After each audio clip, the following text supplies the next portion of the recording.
S.C. Verma Geometrical Optics का numerical 28. Find the maximum angle of refraction when a light ray is refracted from glass. Mu is equal to 1.5 to air. तो यहाँ पे glass slab दी हुई है, glass दिया हुआ है, इसका रिफ्रैक्टिव इंडेक्स 1.5 और बाहर एयर होगी। एयर का रिफ्रैक्टिव इंडेक्स होता है म्यू इज इक्वल टू 1। अब ये लाइट से रे को रिफ्रैक्ट करना है, मतलब ये लाइट इस ग्लास से अगर एक इंसिडेंट रे यहाँ पे आ रहा है, यहाँ पे अगर हमने नॉर्मल निकाला तो इसे इस तरह से जाना चाहिए था, लेकिन एयर में जा रहा है तो रिफ्रैक्शन होने के कारण वो अवे फ्रॉम नॉर्मल मतलब इस डायरेक्शन में मुड़ेगा। तो ये अगर एंगल ऑफ इंसिडेंस है तो यहाँ पे ये एंगल ऑफ रिफ्रैक्शन है। इसे एंगल ऑफ इंसिडेंस 1 कहते हैं, इसे एंगल ऑफ रिफ्रैक्शन 1 कहते हैं। अब इस एंगल ऑफ इंसिडेंस को और बढ़ाया, एंगल ऑफ इंसिडेंस को और बढ़ाया तो एंगल हमने बढ़ाया, तो सपोज ये अब ऊपर ले लिया इस तरह से, तो यहाँ पे नॉर्मल निकाला तो इसे इस तरह से जाना चाहिए था, लेकिन वो अवे फ्रॉम नॉर्मल मतलब इस तरह से बढ़ जाएगा। तो एंगल ऑफ इंसिडेंस हमने यहाँ पे बढ़ाया, I2 is greater than I1। तो यहाँ पे फिगर में ही दिख रहा है कि ये एंगल ऑफ रिफ्रैक्शन जो होगा R2 ये भी बढ़ रहा है। तो उसी तरह से एंगल ऑफ इंसिडेंस बढ़ाएंगे हम तो एंगल ऑफ रिफ्रैक्शन भी बढ़ रहा है। तो कब तक वो बढ़ेगा, हमें क्वेश्चन में कहा है इस 28 न्यूमेरिकल में, तो मैक्सिमम एंगल ऑफ रिफ्रैक्शन कितना होगा अगर लाइट ग्लास से बाहर जा रही है, एयर में जा रही है।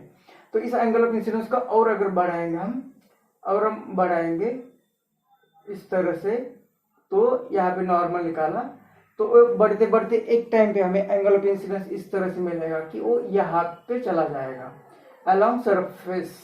तो ये एंगल ऑफ इंसिडेंस जो होता है कि जहाँ पे ये एंगल हमें R मिल गया 90, ये एंगल 90 मिल गया।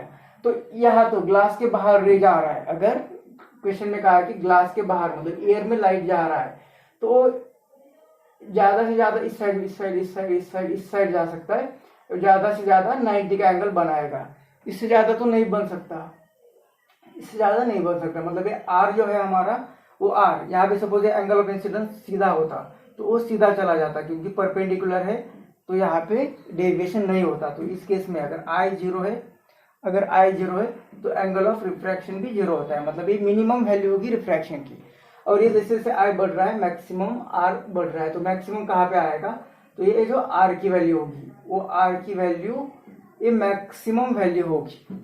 अब ये जो R है उसके ज्यादा अगर हमने इससे भी ज्यादा एंगल ऑफ इंसिडेंस बढ़ाया तो क्या होगा, यहाँ पे अभी 90 से ज्यादा बढ़ ही नहीं सकता, तो उस केस में ये उसी मीडियम में वो रिफ्लेक्ट होगा, उसी मीडियम में वो रिफ्लेक्ट होगा। तो ये इसे बोलते हैं टोटल इंटरनल रिफ्लेक्शन, मतलब यहाँ तक ही रिफ्लेक्शन होगा। और ये जो एंगल वहां पे R = 90 बन रहा है वो मैक्सिमम रिफ्रैक्शन एंगल होगा।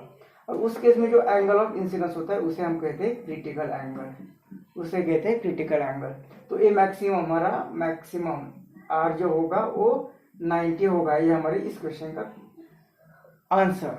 लेकिन उसके साथ ये क्रिटिकल एंगल भी देख लिया और ये टोटल इंटरनल रिफ्लेक्शन कब होता है वो भी हमने देख लिया कि ये I जब ग्रेटर देन IC होता है तो यहाँ पे टोटल इंटरनल रिफ्लेक्शन होता है।